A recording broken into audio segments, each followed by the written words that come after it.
It was 35 years ago this week that the United States left Vietnam. Now some Vietnamese Americans are making a return. We have a report from special correspondent Fred de Sam Lazaro. From his office, software entrepreneur Victor Liu has a view of the Saigon airport, a daily reminder of how he escaped from his native country at the end of the Vietnam War. They have two active runway, okay? And you see next to those hangars, there's a taxiway. I took up from that taxiway. On April 28, 1975, 23-year-old Liu was in the scramble to evacuate on the last remaining American military aircraft hours before North Vietnamese soldiers took the city and unified a divided nation into the Socialist Republic of Vietnam. So the pilot had to zigzag and to take off. Like tens of thousands of Vietnamese loyal to the American-backed South who fled after the war ended, Victor Liu became a refugee in America. He never dreamed he'd be back so soon, he says, but the Soviet Union collapsed and the Internet began shrinking the world. The third thing is Vietnam opened up and joined the WTO. Vietnam's entry into the World Trade Organization in 2007 capped a 15-year transition from a Soviet-style socialized economy. It sparked robust growth, over 7% for several years, until the global recession in 2009. Liu got a 6-year tax break from the Vietnamese government to move some of his California-based business here. He found a wealth of capable, educated workers who adapted quickly to a capitalist global system. They are very quick learner, and they have a lot of this PhD that went to Russia and studied and came back with a very high degree in math, artificial intelligence, and these are the people that end up in our company. One floor down from Liu's office, in another Vietnamese-American-owned firm, 100 video game artists and engineers program games that will soon show up on American and European store shelves. The workers are a post-war generation. Most of our people here, that the average age was born after 1975, have no idea about the conflict. Those who do have an idea about the conflict, the victorious communist-led government, used to brand people who left as traitors. But today, those who return are welcomed back, many as investors. Andrew Lam was 11 when he left with his family in 1975. He's now a San Francisco-based journalist and author of a book on the overseas Vietnamese experience. The people who belong to so-called the losing side are connected internationally. Uncle will send money home and the son will start a little shop. If he's good, it might turn into a chain, especially when Vietnam was very impoverished. There's been estimating which, Vietnamese overseas sends back money that was at one point considered about 16% of the GNP. Overseas Vietnamese may be welcomed for their business acumen and American education, but Vietnam remains a tightly controlled society, with reminders everywhere that the Communist Party remains all-powerful. Nguyen Qui Duc, from a prominent South Vietnamese family, fled when he was 17. He became a journalist and had come back over the years to report from Vietnam. But when he decided to move here permanently 3 years ago, he discovered what he calls extreme suspicion. I never got a journalist visa.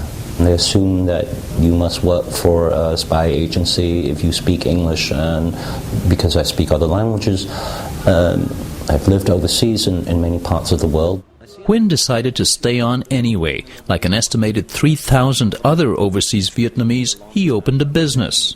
Nguyen opened a bar in Hanoi, a venue for music and book readings, a hangout for many Vietnamese Americans. But you were born in the States, right? I was born in the States. Benny Tran works here for the Clinton Foundation on HIV issues. His brother, Ben, is a college professor in Tennessee and a frequent visitor. The irony is that we know Vietnam better than our parents. Why? Because they've been back for 35 years. We're in the current Vietnam. But they're actually, right now as we speak, we sit here, they're on a tour of northern Vietnam. They've never been back before. They've never been outside of Saigon. My parents' generation, they just don't want to have anything to do with this regime and this government, and they always discourage their children from participating in returning. And yet I see that it's their children who return and become very active in playing a central role in changing Vietnam. Yet there's growing concern that much of the economic change, the business investment, is taking place in big cities and creating an elite increasingly removed from the rural areas where 70% of the population lives. It's in those rural areas that social entrepreneur Jeep Vuong found her calling. She's trying to protect young women from being sold into prostitution. Although the poverty rate has dropped significantly to 12%, Vietnam remains a major source of women trafficked into the sex trade in Southeast Asia. Vuong started a foundation to educate women like these to make them less vulnerable to traffickers. This group is among 25 who've been housed and trained in culinary school in Ho Chi Minh City, formerly Saigon. And near Vietnam's border with Cambodia, Vuong's staff runs a shelter and provides hundreds of scholarships to keep girls in school. They also watch out for families in crisis that might be exploited. The day we visited, Vuong dropped by the home of one scholarship recipient, 14-year-old New Huynh, and her 6-year-old sister Nhan, who live with their elderly grandparents. These girls' widowed mother works in a factory in the city. She's away most of the year, a common occurrence in poor rural households. Vuong is worried that these girls have been going to see their mother during the school holidays. There are lots of kidnappings there. You cannot let them go to the city. The mother, being 36, may be not at risk, but the little girl going to Saigon where the mother has no time to take care of her will be at extreme risk. Of being kidnapped and trafficked? Being kidnapped, being tricked, and trafficked. Yeah.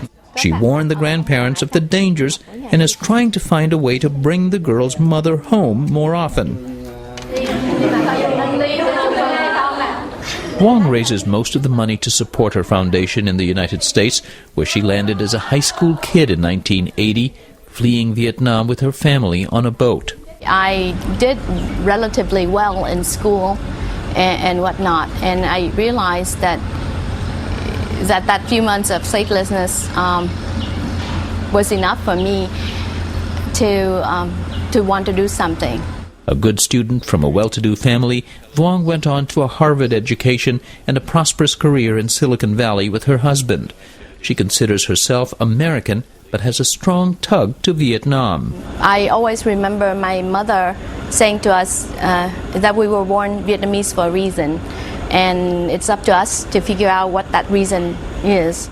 Huynh plans to stay in Vietnam and in his own small way says he pushes for more open exchanges of political ideas, something that he says has attracted the attention of authorities.